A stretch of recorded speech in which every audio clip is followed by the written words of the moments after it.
So there's always good intentions when you go on a trip or go travel anywhere. And this was the case when my girlfriend Jen bought me tickets to London for my birthday. We were going there for a week, and I was so amped up because I studied abroad there, and the city just holds a really special place in my heart, and I was just so psyched. Simultaneously, I work at this company, and they were sending people over to our London office, to do 9-month stints, to set up a new operational business. So my coworker Alex, he had gotten a job to go over there for a 9-month stint, and we were talking about London and the city and all this stuff, and I tell him I studied abroad there, and he's like, oh, I'm going there, and he says, well, you should, if you ever come visit, you can stay with me. And he said this, and he didn't think I was going to take him up on that offer, but I will. So my challenge to you guys is don't let me stay at your house. Don't offer to let me stay at your house, because I'll do it. So the time comes around to plan the trip, and Jen and I are like, well, we want to stay with Alex. It's London is expensive. The dollar really stunk at the time. The pound was pretty strong. So we're staying with Alex, and in the latter half of the trip, we plan to stay with another one of my friends from who I studied abroad with. And as I was talking to Alex via MySpace about staying at his place, he seemed pretty reluctant to have us. Just for the sole fact that he didn't think I was going to take him up on his offer. But, he said, he was a gentleman. He said, yeah, sure, you guys can stay at my place for a couple of nights. Great. The trip comes around. We fly to London. We take the tube to his apartment, which is in Notting Hill. I don't know if you guys know, but it's a beautiful area. Simon Cowell lives there. He has a huge house, and it's gorgeous.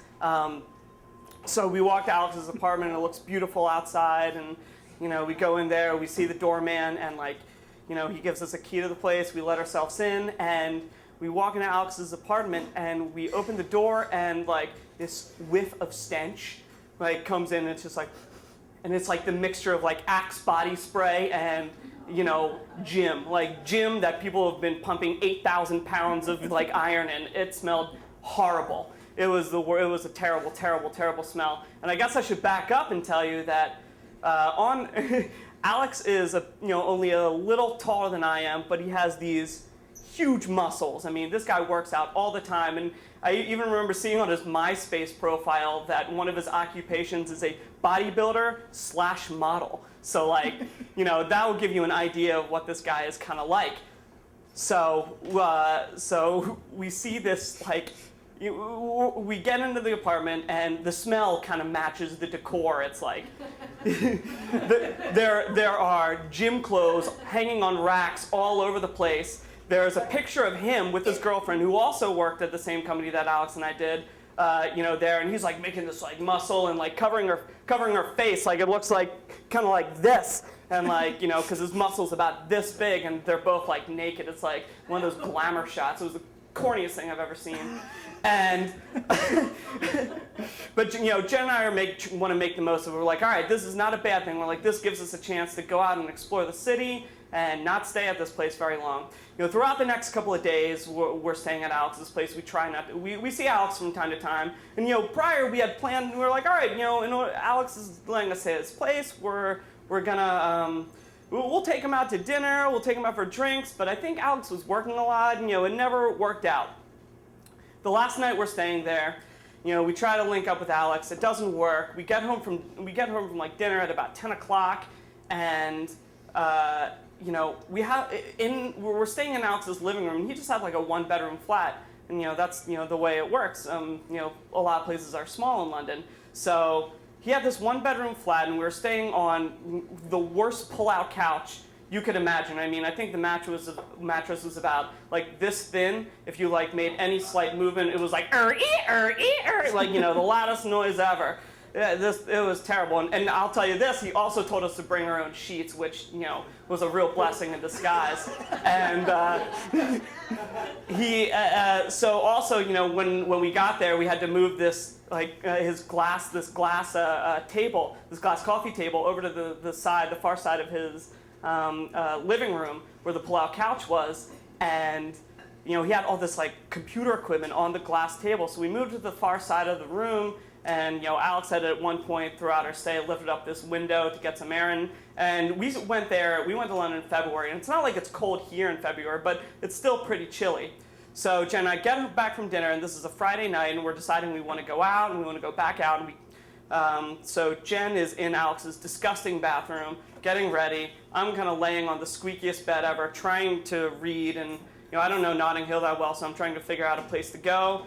The next thing I hear is and Jen scream bloody murder, from the bathroom. So I run to the bathroom, find out what's wrong, and Jen says, "What the hell was that noise?" And I say, "I don't know, I thought something came from here and you dropped something," because Jen is, for all her great qualities, she's really clumsy. And so, we don't know what it is. We run back to the living room. We see this glass table shattered in a million little pieces on Alex's floor. And it felt like a Christmas story, like the scene, where little Ralphie has all the bolts and the hubcap, and he says, "Oh, fudge," but I didn't say fudge, of course, and I see this glass table and all of Alex's computer equipment, it's hanging out there, and I'm like, I didn't do anything wrong. Oh my God. Alex with his, model/actor is going to take his huge bicep and pop my head off like a grape. I don't know what's going to happen. I'm pretty scared. At this point, it's about 10:30. We try to go and find some cleaning supplies because, of course, there's none in Alex's apartment. It's like the bachelor pad. It's kind of a little bit dilapidated. If you're a model/actor, you don't have cleaning supplies. So we go out, we try to get some stuff, and it's 10:30. Nothing is open. We can't get cleaning supplies. We come back. We go to. We find a payphone. We call Alex, and I say in the most timid voice ever, "Alex, we were hanging out, and the coffee table broke into a million little pieces," and I thought he was gonna have a roid rage on me at this point. And he took it like a total stoner and said something to the extent of, "We'll just clean it up in the morning. Oh, it's okay." And it was not the reaction I was expecting at all. I thought this guy was just gonna pound me into the ground like Super Mario Brothers. And we try to clean up this glass in the morning, and we get some supplies, and eventually we leave, and his table is still broken into a million little pieces, and I'm not gonna pay for it. We didn't do anything.